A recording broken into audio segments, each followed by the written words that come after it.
వచ్చి కింద వేళ్లు అనుకోవడం ప్రారంభించి మన ప్రజా కార్యకలాపాలు ప్రారంభిస్తే పార్టీ ముందుకెళ్ళడానికి అవకాశం ఉంది. దానికి ప్రయత్నం చేయండి.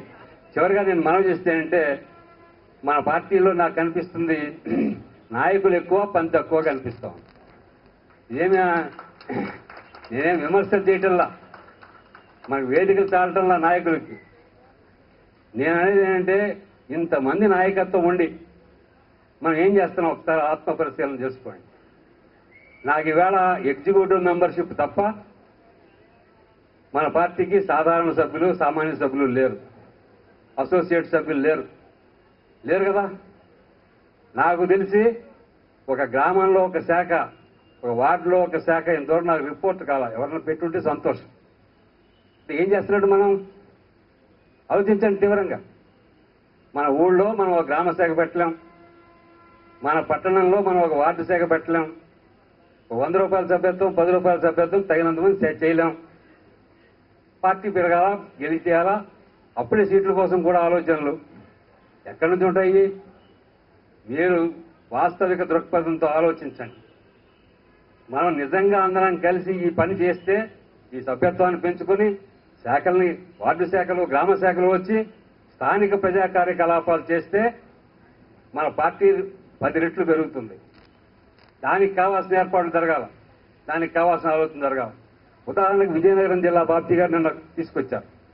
నా పక్క ఊరు వెళ్తే ఆయన రాలేకపోయినారు. కారణం ఏంటంటే ఒక చిన్న ఊరు మొకాసా కొత్త వలస, దాంట్లో 2000 ఎకరాల పట్టాలు ఇచ్చారు, దొంగ పట్టాలు ఇచ్చారు.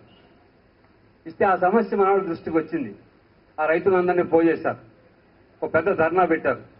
500 మందితో 500-600 మందితో ధర్నా జరిగింది. 500-600 మంది రైతులతో ధర్నా జరిగింది.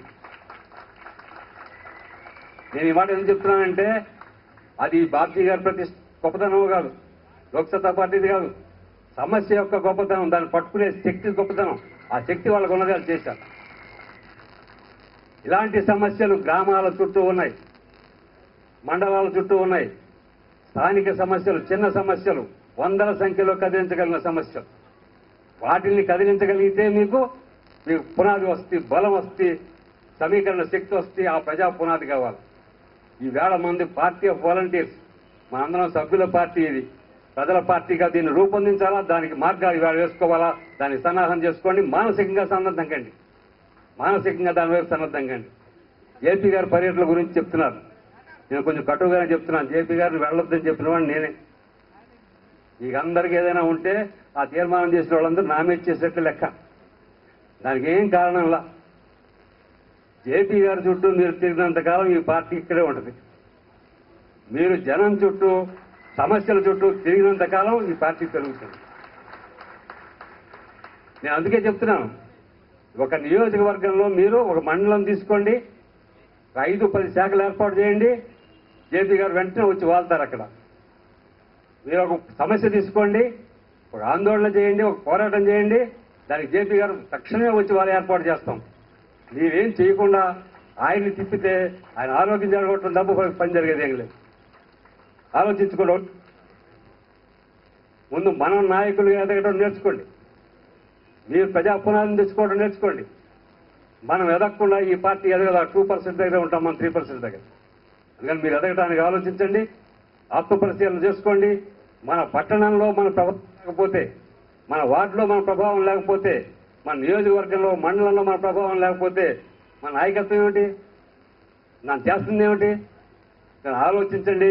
ఈ వేళ నుంచి మీరు నాయకులు ఎదగాలి, రాజకీయంగా ఎదగాలి, ఉద్యమాలు ఎదగాలి.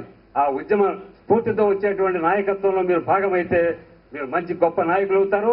తిరుగులేనటువంటి ప్రజా ఉద్యమంగా లోక్సత్తా వస్తే దానికి కావాల్సిన కృషి చేస్తాను ఆశిస్తూ మీ దగ్గర సెలవు తీసుకుంటాను.